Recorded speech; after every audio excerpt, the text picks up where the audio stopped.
Tag along as I unbox and assemble this 46-inch wide Husky toolbox from Home Depot.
With the box tipped on its back for me to attach the casters, it gives us an easy look at how this thing is framed out. And it looks really good. There's some pretty substantial, fully boxed out framing members on this. Tapped holes for the casters. That's really the only assembly, that and just attaching the side handle. But this thing's constructed fairly well. It has spot welds, or rather tack welds, to attach the body panel to the framing members, and the framing members run side to side. You know, you might think that, you know, for a light-duty box, that's pretty light construction, but you know, that construction is not much different than what you'll find on even the premium grade boxes. So, you know, I can't find anything wrong with how this box is constructed. The sheet metal may not be as thick.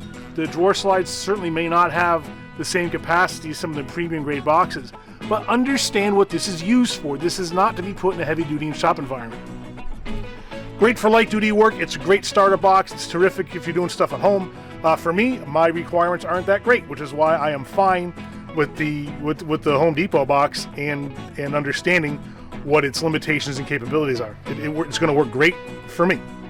One thing to note is that the handle is going to mount on this side because that's where they put the mounting holes, which means the swivel casters are going to go on this end.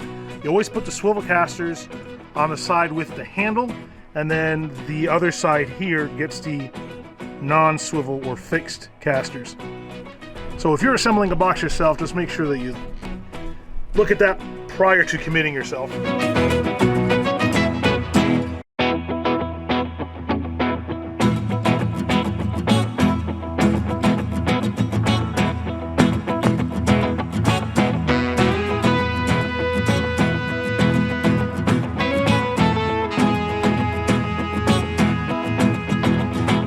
The dimensions on this box are 46 inches wide, 24.5 inches deep, and 37 inches high. Each drawer slide supports 60 pounds, so each pair of slides, like on these drawers here that have one pair, will support 120 pounds. And on the deep drawers, where they've doubled them up, 240 pounds. One of the nicest features on this box is the soft close drawer slides. So you push it in that far and it closes the rest of the way. It's great because the drawers can't slam, it's going to save the drawer stops in the back, and it's not going to slide tools around inside the drawer. Now, like on a lot of boxes, I tell you to look to make sure the drawers are full extension. These are not. If you look at the overhang here, you lose, here's the back of the drawer, and here's the overhang. You lose about an inch of drawer space to the box. On full extension drawers, the back of the drawer here comes out to be flush with the front of the box. That's not the case here, so it just means you got to be a little more careful when you arrange your tools so that you don't lose a line of sight to stuff you have in back, or stuff doesn't roll back here and get stuck behind other things. Knowing that is important because it's just going to help you better manage your storage space. And you can see the same thing on the other drawers. They are also not full extension because the box overhangs. Now, below that, the drawers come out to be flush with the front of the drawer above it, but so on these you don't necessarily lose that space, but on the top wide drawer and the two below it, you're going to lose about an inch or so of storage space to the front of the box. That's not useless space. I mean, you can still use it, but just be aware that if you organize your drawers correctly, then you have to account for that. Otherwise, you might lose your line of sight. You might be hunting around for a tool if it's not nicely organized. It also means you can't put sockets underneath that overhang and expect to pull them up off their spindles or the socket trays. This particular model comes with a wood top, and I will be using this to mount a vise and a bench grinder too. So I'm going to go through the wood and through the sheet metal top so I can secure the bolt underneath and on top of, rather over the drawer through here.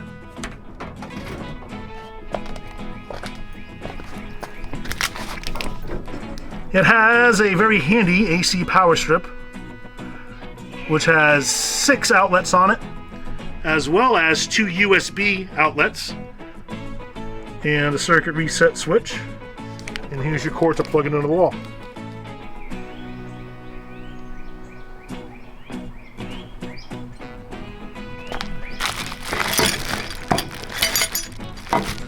The handle comes with mounting hardware, and that goes on the side with the outlet. So like I said before, that's where I put the swivel casters.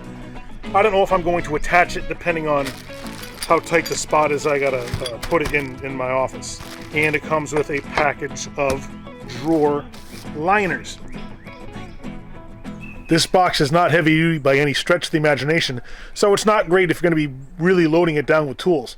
So who is it best for? A guy like me. This is mine because I am upgrading the shop that we use in the home office to do air tool repair and other stuff, so this is perfect for holding the tools that I have. It's also great for a new technician just getting into the field who hasn't yet committed but needs some storage space. For about $400 at Home Depot, you cannot beat the quality for the money. So do me a favor, keep watching, because in the future we've got some great videos coming up, including some tools in the hall videos, as well as a review on the Gear Wrench Tap and Die Master Set, some terrific Coast Light reviews, and all the fun and frivolity that comes along with it. So do me a favor, click down here now to subscribe so that you don't miss any of it. Thank you so much for watching, and remember, use a tool. Don't be one.